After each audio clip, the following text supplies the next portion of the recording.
नौजवान के सामने निराशा आई है। फ़ौज की भर्ती जिसने रोक दी हो, 3 साल से कोई फ़ौज की भर्ती नहीं हुई। कोरोना और कोविड के बहाने उनकी आयु सीमा में भी छूट नहीं मिली, तो आखिरकार नौजवान जाएगा कहाँ, नौकरी कहाँ मिलेगी।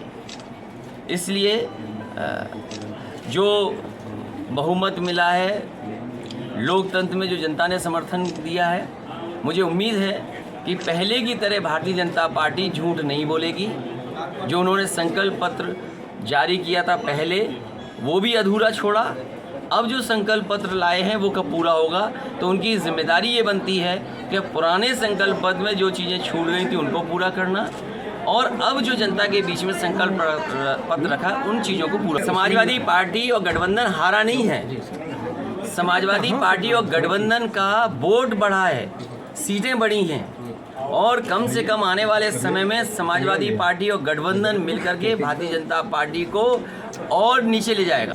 लेकिन समीक्षा ना हो, उत्तर प्रदेश के चुनाव पे बहस ना हो, इसलिए वो कश्मीर फाइल्स लेके आ गए। कश्मीर फाइल्स इसलिए लेकर के आए कि उत्तर प्रदेश के चुनाव में जो जो हुआ है उस पर बहस ना हो, समीक्षा ना हो, क्योंकि जनभावना कुछ और थी, जनता कुछ और सोच रही थी, लेकिन परिणाम कुछ और आया।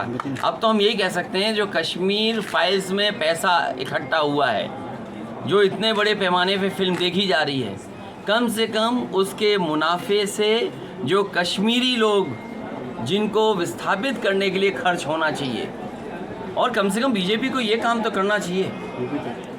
बीजेपी जब इतना प्रचार कर रही है, इतना आगे बढ़ा रही है कश्मीरी फाइल्स को लेकर के, तो उससे कमाए हुए पैसे से कश्मीरी पंडितों का विस्थापन होने का काम भी होना चाहिए।